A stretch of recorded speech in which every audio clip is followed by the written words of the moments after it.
welcome to episode 3 of the Madness and Grace podcast. Today, Matt and I are joined by Dr. Gregory Jantz. Thank you so much for joining us today, Dr. Jantz. How are you? Good to be with you today. It's going to be good. Yeah, I'm excited as well. Yeah, Dr. Jantz is somebody that I've admired for some time and met him at the American Association of Christian Counselors meeting, and we usually are there every year speaking. So let me introduce our distinguished guest today. Dr. Jantz is the founder of the Center, a Place of Hope in Edmonds, Washington, voted a top 10 facility for depression treatment in the United States. Dr. Jantz pioneered whole person care in the 1980s and is a world-renowned expert on depression, anxiety, eating disorders, technology addiction, and abuse. He's an innovator in the treatment of mental health, utilizing a variety of therapies, including nutrition, sleep therapy, spiritual counseling, and advanced DBT techniques. Dr. Jantz is a best-selling author of 40 books and a go-to media authority on mental and behavioral health, appearing on every station you can imagine. And that's the reason we have him here today, is to have a conversation with us about depression. So I think we could just jump into that. We could talk for hours, but we just have a short period of time. Thank you, Dr. Matt. Yeah, well, I'll kick us off with some of our questions. So, Dr. Jantz, what led you to become a mental health provider in the first place? Okay, good grief. That's been over 40 years ago. And weird to say that. I can't imagine saying that. So when I was in school, counselor training, I started to think about a different way of delivering mental health services, a different way of doing this. And we founded the Center, a Place of Hope, and this is our 39th year. But we looked at how to really integrate the whole person. So one of the first things we brought on staff was a pastoral counselor. And then we brought on a dietitian, and then we brought on, I think we always had a psychiatrist aboard, but we brought together a team that could really work with the whole person. Today, we do psychiatric care, we do natural health care, we do dietitians, we do fitness. Everybody coming to us gets a fitness assessment. So we're integrating the whole person on a Christian foundation. Interesting, about maybe 50% of our clients coming to us, they don't really come because I want Christian help. They just want to get help. Right. So, but that's our foundation, our Christian faith, and our team members share the same values and beliefs. So, but it's a little unique process in that we actually build a team for each client. So everybody's a little different. We work them out about 6 hours a day over 4 weeks for 6 days a week. So we put a lot of effort in a short period of time, really to minister to the whole person. So I just started thinking about a different way of doing mental health. Yeah. Right. Oh, that's a great answer. And frankly, that's somewhere the same reason that I got into it, because I just didn't like what I was seeing out there and wanted to see it a different way. Now, you mentioned depression, and I mentioned that earlier. That's one of your expertise. I think we kind of use these psychological terms very cheaply in society. You hear people every day say, "Oh, I'm so depressed." And when you and I talk about depression, I mean, we're talking about a serious clinical disorder where someone oftentimes is very, very impaired and not able to function and may need an inpatient treatment, depending on how severe that is. How can somebody tell the difference that's out there that isn't a trained provider? How can they tell the difference between, say, having the blues or being in that kind of a funk versus clinical depression? Yes. And depression is kind of a misunderstood term, and it encompasses a lot of different things for people. I think of 2 words. Depression's big enough in my life that I feel despair, I feel despondency. I'm really not able to function very well on a daily basis. My hygiene is not good. My sleep.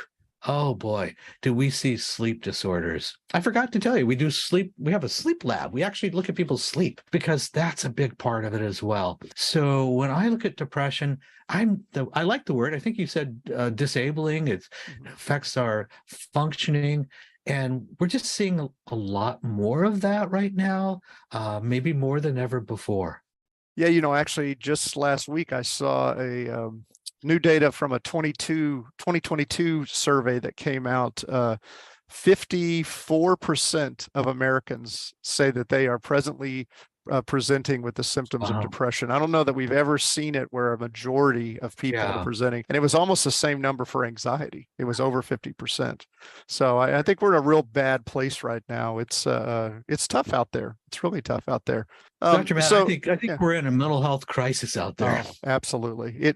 And I think I keep hearing, people talk about the pandemic, and that certainly made things worse. But I think we're kind of forgetting, not you and I aren't forgetting, but I think a lot of people are forgetting it was a disaster beforehand. It's only gotten worse since the pandemic. Mm-hmm. I mean, it's just like a magnifying glass is just everything has come home, and now we're really all struggling. So you've mentioned faith several times, and as a person of faith and a mental health care provider, how do you see depression from, say, a spiritual perspective? How would you talk to a client about the spiritual aspects of their depression? Well, some really desire that, and others are not sure, and others say no. So I look at it as really an opportunity to look at an area of your life that maybe you haven't looked at before. I believe in the power of prayer and praying for wisdom about what is the missing pieces to the puzzle. Sometimes a person may come, they go, I've tried 5, 6 different medications. I've been in counseling for a long time, but I ask, well, Lord God, show us, enlighten us, show us what are the potential missing pieces to the puzzle. What's still missing? And if a person has, let's say, a significant thyroid issue, they're going to feel depressed and anxious. If a person has hormonal issues that are way out, they're going to feel depressed and anxious. So, Lord, show us what's the missing piece. Is it unresolved trauma? So I really believe that's an opportunity to really speak really God's love into their life. And I believe that really through the Lord, we get insight on how to best help. Great. That's excellent. Excellent. I really like the way that you guys, and I have to out myself and say I've referred plenty of people to the center, particularly those with depression. I think it's a great place and I can't recommend it enough. But you've mentioned several times kind of different aspects that I think of kind of physical health that I think a lot of times people wouldn't think about. So you mentioned when you're talking about mental health issues, you talk about thyroid, talk about some of these other types of things. And I really like that idea of kind of, a person's come to you and they're manifesting a problem, they're in distress, and then really not kind of, pigeonholing yourself to say, well, it has to be within this one little domain. I like the idea of the whole person approach that you take. Let's really figure out. And I also think, to some extent, you could put that into a very spiritual context, because that's how God looks at us as a whole person: body, mind, spirit, relationships. And I think that's the kind of the approach that we need to take when we're dealing with mental health problems, as opposed to just say, well, it's just this or just that. Kind of take the person where they are and figure that out. So I love the way you guys you do that. So it can take a long time to get into mental health and get into treatment. The wait averages are horrible. People can wait weeks, even months to get in, if they can even find a provider. Can you give some tips to individuals or families that might be struggling with depressive symptoms and things that they might do while they are waiting, while maybe they've made an appointment and it's going to be 8 weeks before they get in? What are some things that they can do that might help them manage some of those depressive symptoms they're struggling with? Great question, Dr. Matt. Okay, here's the first thing that came to my mind. And it's okay. I understand it can be really painful to wait. But boy, what a great anchor point. I know that I'm getting in, or I'm getting an assessment. It's up and coming. What do I need to do before I get there? Well, let's help out this future provider, and let's start to gather some information. Maybe what you could do is even keep a food diary, a food log everything that you're eating, everything that's going into your mouth. Show what a typical day is like. Maybe it's a sleep log. Maybe what time I tried to go to bed, what time I think I fell asleep, how much did I sleep each night? Did I feel rested? But begin to assimilate information. If you have top 5, 6, 10 priorities that you want to be sure are talked about, is it a trauma? Maybe there's a secret addiction Have you started to use alcohol to cope or turning to food? Begin to journal and put those things down. It can be really insightful before you get to your first appointment. I had a guy that just recently, before he got here, he said, I realized I was drinking about 10 to 12 cups of coffee a day. Oh, wow. Wow. It's like, okay, that might have an effect. But That's it's an just like addiction people don't talk about very often. yeah. It gets your awareness up. Go. I didn't realize I was doing that. Right. Yeah, I had a client once who she had pretty significant bipolar disorder, but she was complaining, as you just mentioned a moment ago, as we get here at the Hope and Healing Center as well, complaining about her not being able to sleep. And which is very common, probably frankly, maybe the most common complaint that we'll hear. And and so I started going through those types of things with her, and she said, we also were talking about how she deals with stress. And she said, well, when I get really stressed out I'll go down to this, this convenience store, and I get this like 42-ounce Diet Coke because they'll refill her cup if she bought this special cup. Mm-hmm. And she was drinking 6 of those a day. Oh, and I go, well, why do you think you're not sleeping? I mean, you're drinking 6 42-ounce Diet Cokes full of sugar and caffeine. And she goes, oh, well, I couldn't make it through the day without that. And so, we had to put in a regimen, just like you probably did with your coffee drinker, of kind of cutting that down. But I love what you say there about, becoming an informed consumer before you go to the physician. Yeah. Because he or she's going to ask you a lot of questions. Yep. And you're the historian. You have to be able to give them the information. The more information you can give them, the more time frames you can give them of when things started and what's going on, the much better they can help you to begin with. And it does become much less of a kind of a guessing game, as sometimes mental health care kind of looks like. So, as we're talking about kind of treatment here, at the center, you do take this whole person approach to treatment. Yeah. So could you kind of think about kind of your average client that you would see with depression that's going to be there with you for 4 or 5 weeks? Sure. And tell us, what is that whole person? What does it look like on an average day for that person? Mm. And I know that it would vary from person to person, and how does that differ from what they might get more at a traditional facility? Oh, sure. Well, it's going to be a heavy one-on-one experience. We do groups, and you may be in a group, but you're going to have an individual schedule of about 6 hours a day that's really geared just for you.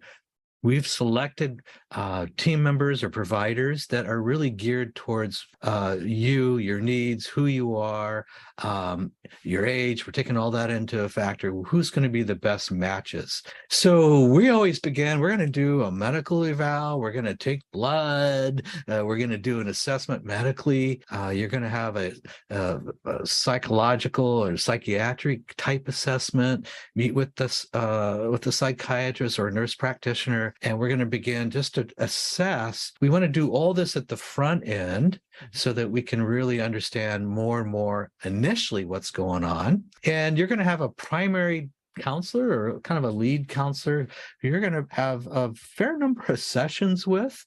So a day is a pretty full day. Oh, we're even going to do that at some point, that fitness assessment, and you're going to be given a plan. And part of the goal is we just want to get you moving. If it's walking around the block, we want to get you moving. We want you to increase some water intake, just some simple things. We want to get you going. And then we're also going to be interested in what are the issues around faith. There have been traumas. There have been things that have happened to you that you feel, God doesn't love me, in some way feel shame or defectiveness. We want to address all those issues. That's usually done in the individual sessions. You may be in a group with others as well. DBT groups. We've got faith groups where you can safely explore issues of faith and look at those. There's even a cooking class. I forgot about that. 3 evenings a week. We work really hard during the day, and so at the end of the day, 3 evenings a week, there are different cooking classes, and just to make, if you will, food fun again. How do I cook and keep it healthy and have fun with food again? And that's kind of if you will, because everybody participates in it. It's kind of a lighter way of ending a day, Right. but it's all about self-care. Right. You may have a sleep, you may even have a sleep. We do sleep studies. We may look at what's going on in sleep as well. What I hear you saying there is, I think most people listening are, they may be somewhat surprised by this very broad approach that you're taking there, and which is sad and unfortunate that they're surprised by that, because I think that at least what I see in clients, and we do all outpatient care here at the Hope and Healing Center, but we do a very similar kind of thing. Talk about exercise, talk about nutrition, and it's a much broader based approach than you see kind of just generally. And I think that the take home message, I think that you and I would want people with depression or family members that are caring for someone depression to hear is, there is no magic bullet. Yeah, you're not going to go down to a physician and he or she's going to throw some pills at you and then everything's going to be wonderful. You need to really figure out what the core aspects of these disorders are. You need to take a broad-based approach to care, and that physical health is just as important as mental health, because they all run together, because we're this broad-based being. And would you say, I don't want to put words in your mouth, would you say that good mental health care is more of a broad-based approach than just focusing on a single therapeutic intervention? So you just take medicine, or you just go to a therapist, or you just exercise a lot. Wouldn't you rather see a client with that more broad-based approach to care? Yes, absolutely. And here's what's great. As we're kind of more broad, we narrow it down. We kind of feel like maybe sometimes the first week is a lot of evaluation, but we're narrowing it down. And you know what? That's back to that prayer for wisdom. Lord, show us what the missing pieces are. Even something, so often people come in and their vitamin D level is super low and go, okay, that's going to pull you down. So we want to look at what are all the missing pieces to the puzzle. And it takes a little bit of patience. We also know being with others and just in an environment, I'm waving at the water. We're near the waterfront, where it's just a great place. You don't need a car. You can walk to everything, but environment's important, and Absolutely. An environment that really believes in hope. I believe that people don't come here by accident, and we have really a sense, an obligation to do all that we can with God's help for that limited time that we have them. And I think part of what keeps me going is I do see lives changed. I think I'm the kind of person nothing really changed. It wouldn't be very encouraging to me. So that's part of what keeps me going. I probably do feel maybe more passionate now than ever, because sometimes it's hard, I know, but there is help available. There are answers, and we just sometimes have to really make a decision to stay in the game. Well, I think that's a fantastic way to end. For those that are listening, if you're struggling with depression or you have a loved one, I can't echo enough what Dr. Jantz just said, and that is that there is hope. Because there are effective treatments. There are incredible mental health care providers out there that want to help you move forward. And there are people like individuals and providers at the center and at the Hope and Healing Center and at many other places around the country that want to integrate your faith into those treatments to help you not only become more healthy from a mental health perspective, but to grow spiritually. So, Dr. Jantz, thank you so much for joining us today. I really appreciate it. We will put information in the links below about the center. And I look forward to seeing you in the near future at upcoming AACC meetings. We keep doing it, don't we? That's right. So thanks for being with us. Oh, good to be with you. And I know we both believe in hope, and it's an integral part. And hope comes when we have a plan, and we want to help be a part of that plan. Thank you very much. Emily? Well, thank you so much, Dr. Jantz. I really appreciate it. And for all of you out there who are listening, stay tuned for our next episode where Matt and I are going to be answering some listener questions. So I'm really excited about that. And if you are listening right now and you have a question you would like Matt to answer on the podcast, whether it's personal or just related to something in the mental health sphere, you can send your questions to me at contact@hhci hhci.org, and I'll leave all of our HHCI information in our show notes as well. Thank you so much, Dr. Jantz and Matt. Good to be with you today.